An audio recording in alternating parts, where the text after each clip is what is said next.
Hi everybody, we are going to talk about one of the richest family in the world called the Walton. But we are going to start with Sam Walton. Who was Sam Walton? He was an American businessman who founded retail chain Walmart.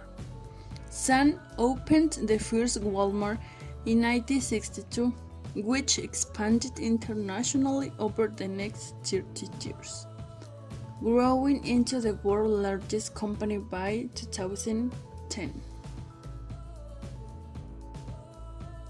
Early years. A pioneering businessman who broke convention and showed that large discount stores could thrive in small rural areas. Samuel Moore Walton was born March 29, 1918 in Kingfisher, Oklahoma.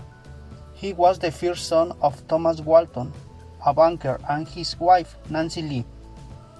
Early in his life, Walton and his family moved to Missouri, where he was raised. An able student and a good athlete, Walton quarterbacked his high school football team and was an Eagle Scout. Upon his graduation, found a Hitman High School in Columbia, Missouri. In 1936, his classmates named him Most Versatile Boy. After high school, Walton stayed close to home and enrolled at the University of Missouri in Columbia, where he graduated with a degree in economics in 1940. Early retail career. Following college, Walton got his first real taste of the retail world when took a job in these monies with the J.C. Penney Company. After serving as an army captain in an intelligence unit during World War II, Walton returned to private life in 1945 and used a 2005 loan from his father-in-law to acquire his first store, a Ben Franklin franchise in Newport, Arkansas. In less than 2 decades, Walton, working with his younger brother, James, came to own 50 Ben Franklin stores. Building an empire. In 1962, Walton opened his first Walmart store in Royal, Arkansas. Success was swift.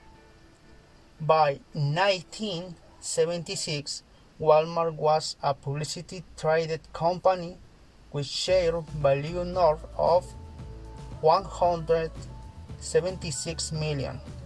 By the early 1990s, Walmart's stock worth had jumped to $45 billion.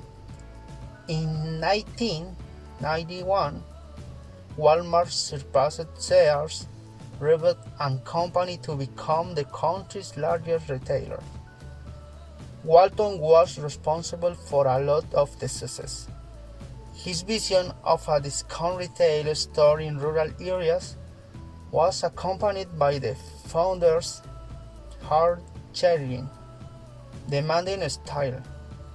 Walton, who often began his work days at 4:30 in the morning, expected results from those beneath him and wasn't afraid to share course of results his personal if he didn't like the numbers that came back to him.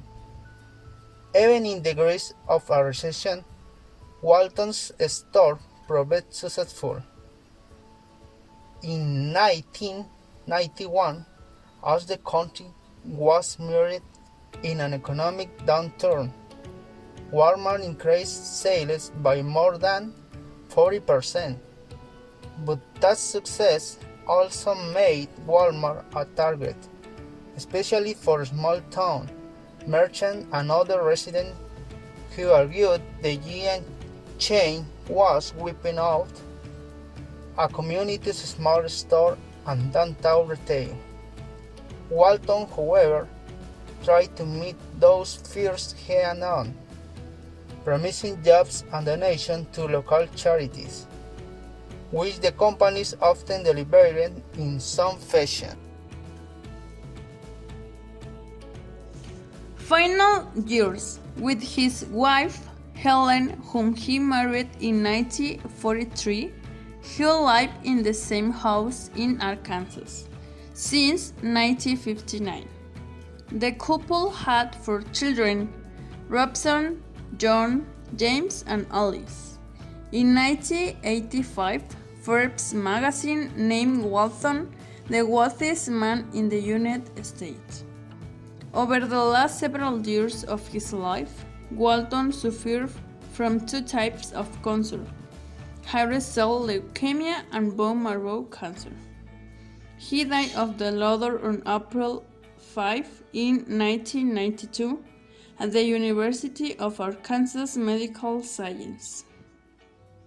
Just a month before his death, Walton was honored by President George with the Presidential Medal of Freedom.